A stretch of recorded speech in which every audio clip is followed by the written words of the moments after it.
Source awareness is the singularity, the alpha and omega, the first and last eternal godly principle of all existence. Before the physical world of space-time forms had come into being, there was only the one formless, impersonal, non-conceptual awareness. This was the primordial, undifferentiated source of all, the womb of creation before everything in the universe had become manifested. Within that eternal state of stillness, spaciousness, and sameness, terms like growth, expansion, and contrast did not exist. There was no change, for it was timelessly perfect, whole, and complete. Source awareness is the ocean of abstract, pure potentiality. This substratum of existence, you can say, had desired to know itself through self-reflection or self-awareness, and began to provide a kind of a playground for itself, discovering itself in an infinite variety of ways through the differentiated separate forms, pretending to do the impossible by dividing its oneness, splitting itself up holographically for the purpose of creative exploration and expansion through limitation. Source awareness desired to have experiences that can only be possible through duality, fulfilling itself, taking on the appearance of infinite shapes and forms and levels of perceptual awareness, from subatomic particles moving on to atoms, molecules, gases, minerals, plants, animals, and humans, in order to experiment, participate, and enjoy the game with none other than itself. Since there was nothing outside of oneness, nothing apart from consciousness, we are all the individuated extensions of this formless divine source, God in manifestation, if you will. The one conscious life energy that is temporarily living and expressing itself in the imagined dreamlike multiplicity of forms, simultaneously. Whenever source awareness desires to see, hear, taste, feel, touch physicality, it uses the physical senses of living sentient beings that it incarnated in.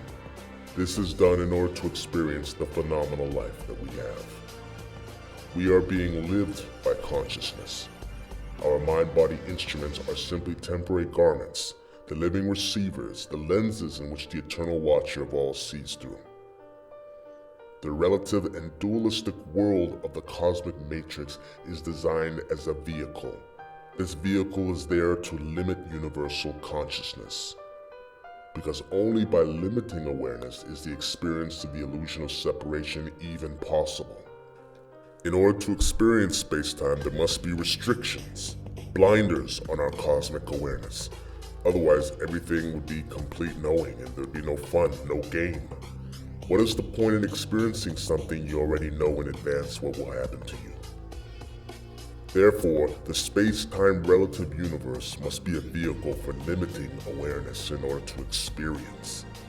Through the experience of creating form, as a result you, as a result me, consciousness was to expand its experience through the process of experimenting. Space-time would provide the stage for the cosmic play, which features entrances and exits, beginnings, endings, and a tremendous variety of possibilities in order to keep the stories and game looping around and around. It also dreamed up polarity to give rise to the realistic meaning of experiences for itself. Male, female, you, me, dark, light, love, hate, past, future, day, night, life, death, inside, outside, form, formless, and so forth. The creation could be studied. It could expand and grow from experiences.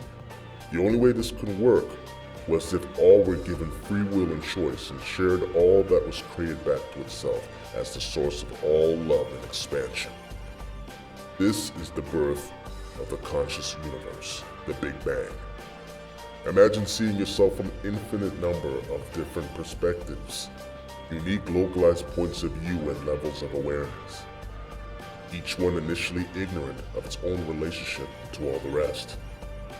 Consciousness is simply an intelligent arrangement of energy and information, which has built-in senses that are able to perceive the universe from a particular vantage point, because each body must occupy a unique local point in space. It will view or perceive from a different perspective. The more existence it can perceive, the broader the awareness. The less existence it can perceive, the more focused and limited its perspective. So we can define levels of consciousness based upon how narrowly focused a sentient being is and what the sensory equipment of that cosmic consciousness is able to look at. A caterpillar may perceive less of the totality of existence because it's so narrowly focused into its tiny caterpillar body. A human being may perceive more because its sensory equipment is arranged to be able to look at more of the universe in order to discover itself. There are a lot of ways to experience this universe. In this way, consciousness is limited to its awareness in order to perceive through the sensors of the body which is associated with. Awareness through identification with the body consciousness is sort of an encapsulated, restricted awareness in a shell of consciousness. Source awareness is the ultimate shapeshifter, who vibrationally morphs itself into infinite observers and observed, seers and scenery, organic and inorganic matter that make up our physical world of the universe. Who knows? I can only speculate that a fun challenge partly motivated the Singularity's expansion to experience itself through form diversity. Being non-dual and all-knowing, nothing can be a challenge. What really can stimulate the mind of something that is undifferentiated, omniscient, who knows everything, having no subject-object split, in other words, pure subjectivity. Everything that motivates us as life forms are based on our weakness, limitation, hunger, flaw, desires, fear, pains. The Singularity would have none of these impulses in its absolute state. What would then motivate pure eternal awareness is the challenge to pretend to lose a part of itself and relocate itself in a virtual simulated game full of obstacles and opposition. In winning a battle with no chance of defeat, the victory is meaningless. You can't be surprised if you know everything that's going to happen in advance. Without the feeling of fear, there would be no sense of courage. Without a specific need or want in life, there'd be no progress, no movement. If you truly think about it, opposition is what life is all about. Great lessons are learned from those who have braced themselves against you.